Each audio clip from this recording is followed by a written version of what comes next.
How important is encouragement to your success? How important is encouragement to success? Tune in and find out. You are listening to the Prosper at Law podcast. Learn how to reduce stress, have more time, and make more money. Come on in.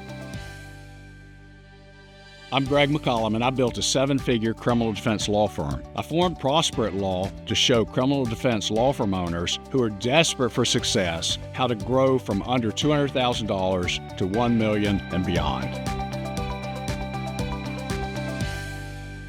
Hi, welcome back to another edition of the Prosper at Law podcast. I'm Greg McCollum, and I'm here today to talk about encouragement and belief. The question is, how important is encouragement to success? And I would say that it's not necessarily the key to success, because there have been countless people who have succeeded when all they received was discouragement. The key, though, is that the encouragement fosters belief, and belief is the key.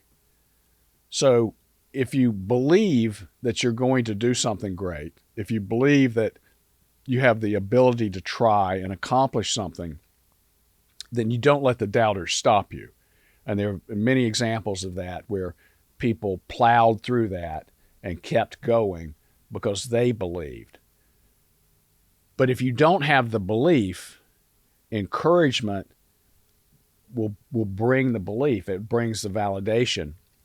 I know that Bob Proctor, I don't know if you know who Bob Proctor is, but he was very influential in I guess you'd call it the New Thought movement. You know, he was in the Rhonda Byrne movie, The Secret, but he still had, I think it's called Proctor Gallagher, is a company that he created, which is a success coaching company. And Bob Proctor was a mentor or coach for David Neagle. And David Neagle is somebody that I've worked with.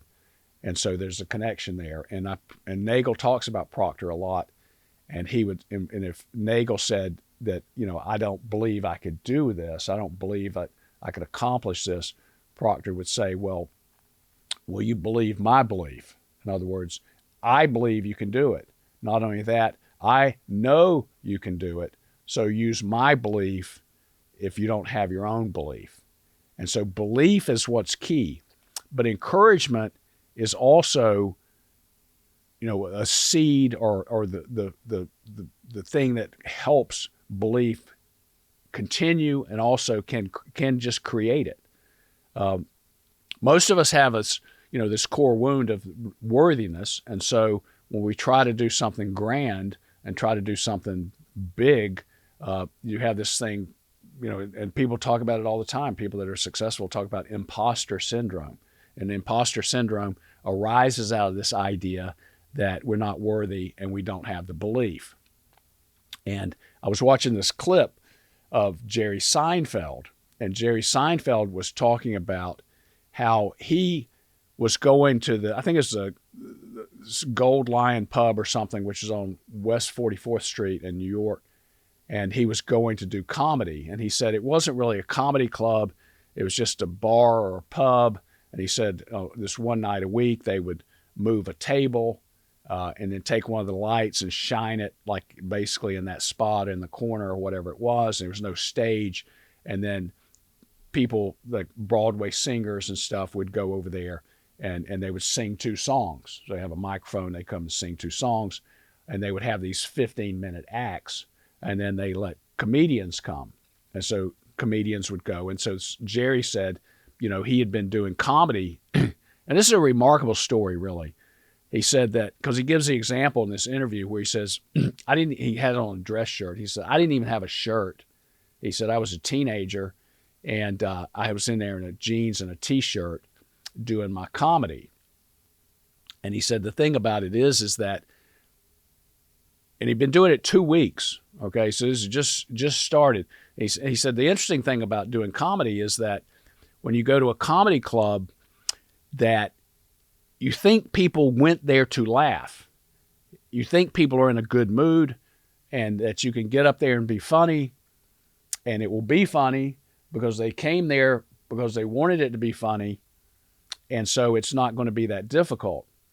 But he said that when you walk out there and you look at the spotlight and you got the microphone and you're going to be funny, he said, it's not funny. He said, it's just dead silence. And the only sound is like your squeaky voice or your cracking voice trying to say something. And he said, it's really very like unnerving. So anyway, so he goes out there and he does his little bit, as he calls it. And there's a comedian in the audience, is Jackie Mason. And Jackie Mason at that time was a huge star. Jackie Mason was probably one of the biggest comics out there, and people knew who he was, and he was very successful. And so after Jerry Seinfeld's routine or his bit or whatever, Jackie Mason comes up to him and says, "Hey, can I talk to you for a minute?" And he said he took him over to a table or a place at the bar or something, and said to Jerry, who's a kid, he said, Jackie Mason, the famous successful comedian, says to Jerry Seinfeld, who's a kid, you are going to be so successful at this, it makes me sick, okay? Which is kind of the way Jackie Mason did his comedy, okay? So Jerry said that carried him for 5 years. Jackie Mason saying to him, you're going to be so successful at this, it makes me sick. Because whatever Jerry was going through and the doubt, and that carried him for 5 years. Now, the other thing he said, interestingly, is that after that, he did not go on stage again for 6 months. He just retreated and did nothing but work on his material. And Seinfeld is famous for this, is that every day he would work on material. And most of the material would never get used. He was always working on the material, always honing the material, and trying to be better and better. But that's a different thing. That's about habits and what you do. So if you look at, if you have children, or if you have a spouse, or if you have anybody in your life, and they want to do something, and your first instinct is to think, well, that will never work. That's ridiculous. What kind of like wild pipe dream is that? I would encourage you, don't say that. Don't say anything. Say, that sounds good. There's a song, I think it's in a Frank Sinatra song, where he goes, some people get a kick out of stomping on your dream. And that's what that is, stomping on your dream. That's discouragement. The discouragement really serves no useful purpose except to, quote, keep us safe. And that's where discouragement comes from. And that's why friends and family members and people discourage you, because they just want you to, they don't want you to get your feelings hurt. They don't want you to feel like a failure. They want to tamp it down because they don't have any belief. So in that context, I say the best thing to do is try to, as much as possible, just remove yourself from those people, even though they have good intentions. And there's also this thing, and I was watching this interview with Bob Dylan, which I must have watched it 5 times. And he talked about how he felt like he was going to basically be Bob Dylan, but how it's important not to really tell people what you're doing. It's just better to keep it to yourself and not share that. And I was in a coaching program one time, and it was almost like a cult, but in a good way, where our coach told us, he said, what you're doing here and what you're going to accomplish, really don't tell anybody about it. And the reason you don't tell people about it is there's no point in just taking that slap down, because that's what it's like. If you go and say, listen, I plan on doing this, I'm going to grow my business, and it's going to be fantastic. Every time somebody tells you can't, to me, it's just like getting slapped. It's like punishment. No, that's ridiculous. So it's best just to keep it to yourself. Now, in terms of encouragement, I've thought too about times in my life, key times, especially when I was really young and more vulnerable, perhaps, than I was as an adult, where I got discouragement and it stopped me. In one podcast, I talk about the example of missing the pop fly, and that was a traumatic event for me, and basically ruined whatever amateur baseball career I had left.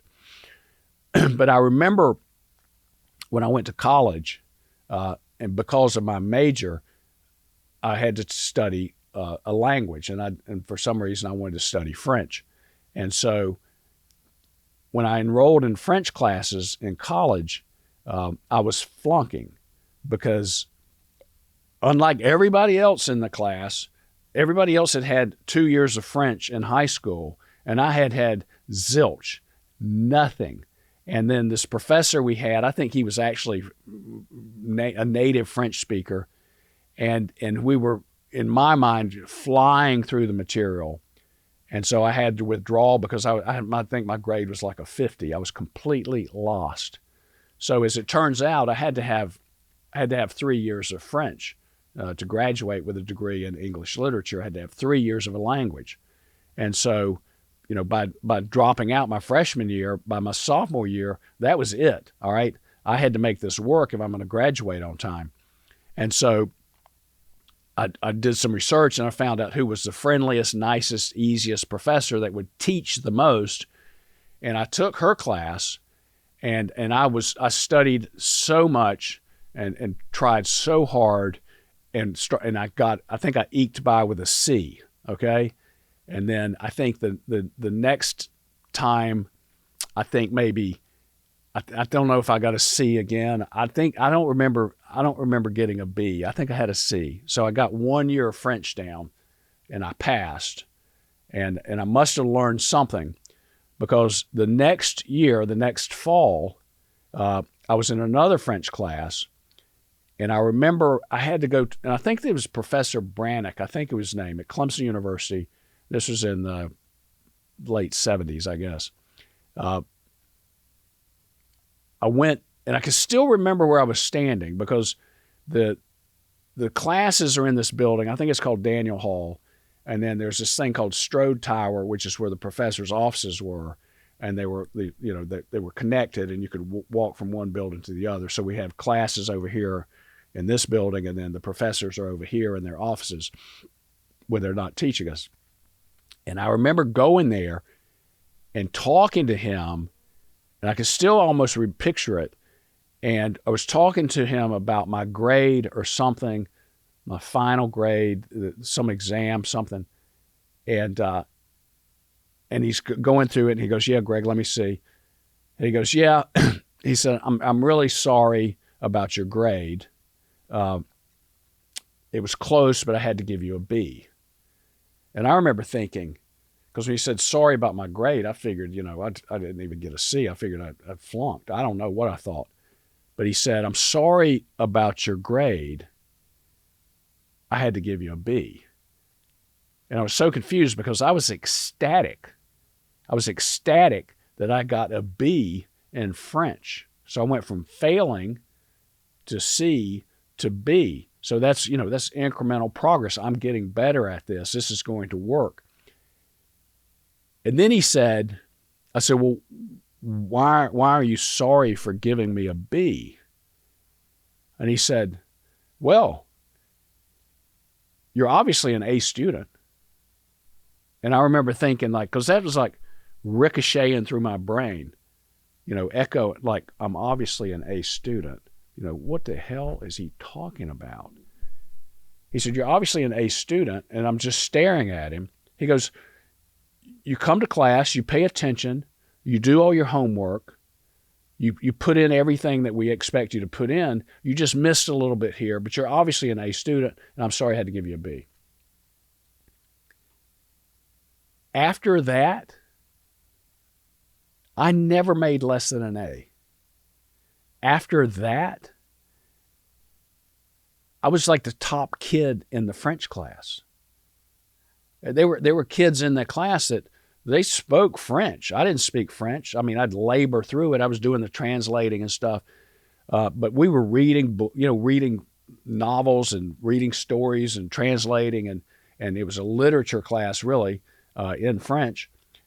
And I was an A student, and I remember I was going to take another class in French, and the guy teaching it had a reputation as being really tough, and he was the head of the French department. His name is Harry Stewart. He was terrific, and people wouldn't take his class. His classes were small, and he liked them that way because he just wanted the serious students. And then I remember registering for his class, and he said something about it like, my class is tough. I'm very demanding. And I looked at him. I said, good, that's what I want. And I always made A's with him, and I always made A's. So what happened? How did I go from failing to barely a C student to just one person in my life who I saw as an authority figure tell me I was obviously an A student? And then after that, I'm an A student. It's what happened to me is it's still, when I think about it, it's almost magical. And so when I think about that with the people that I know, the people that are in my family, the people that I talk to that are trying to do something, I always try to encourage them. And if you think about your life, and people talk about teachers and a lot of times coaches and people that influence them, some maybe friends, that you never really know what kind of impact you're having on somebody. Because as you go through your life, you're influencing people, you're affecting people's lives. There are people that are observing you and watching you and listening to you that you never even know what effects you had on them. And so if you take a minute and you think back about it, and you think about times, because I know there are times in your life where you were encouraged, and I know there were times in your life where you were discouraged. And if you look at that, sometimes you'll see like a stopping point, like, oh, I believed that, so I stopped, where somebody says you're never going to be able to do this, and so you believe them. And so it's very important to be around people who believe in you, who encourage you, and don't basically stomp on your dream. And if you look at somebody like Seinfeld and you think he said this, he said, now this is Jerry Seinfeld, right? He said that comment from Jackie Mason that carried me for 5 years. That's an extraordinary statement. And you think, well, Jerry Seinfeld's Jerry Seinfeld. He was going to be great. Like Bob Dylan. You hear this thing, well, you can't hold people down. These people they've got this greatness in them. They're going to do it regardless. But all of the great people that I've known, that I've had the opportunity to talk to and listen to, I've never known one that didn't have self-doubt. I've never known somebody that didn't have to push through and overcome it. And sometimes when you're working, if you're working on your law firm, if you're trying to grow your business, sometimes just that, even if you don't know if this is going to work, or you're having all these things go wrong, and you just stay in the mindset that you're not going to quit, that you're going to keep moving. Even if you're just barely moving forward, keep that momentum, keep that belief, and keep moving. And what I've found is, like, when I have these adverse things happen, when adversity strikes, and you hear these sports coaches all the time. I'm a college football fan. These college football coaches always talk about, in a game, when you go through adversity, and when things don't work right, and then you push through that. If you're going to grow your law firm, if you're going to change your life, if you're going to make something better, you're going to have obstacles. You're going to have things go wrong. Things break. People quit. Bad things happen. The money you're expecting to come in doesn't come in. Some big repair bill hits you. Your marketing stops working. So the belief that you're going to succeed is what will carry you through that. Now, will you have belief without encouragement? That's a tough one.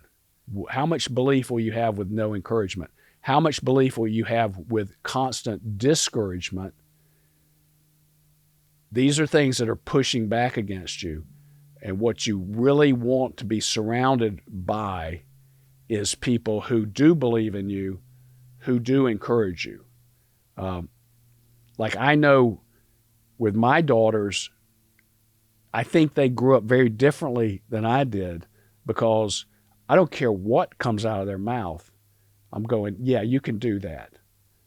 Okay? And I think they believe it. And if you look at their lives so far, I would say they probably do. That's not what I heard as a child.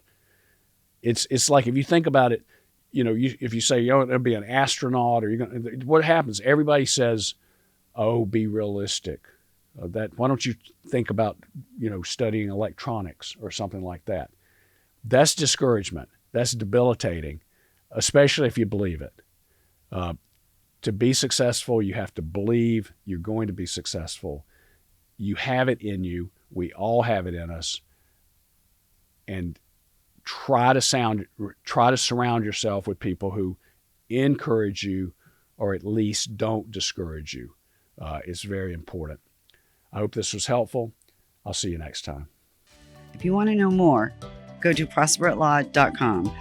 We show criminal defense law firm owners how to reduce stress, have more free time, and make more money. Thanks for listening.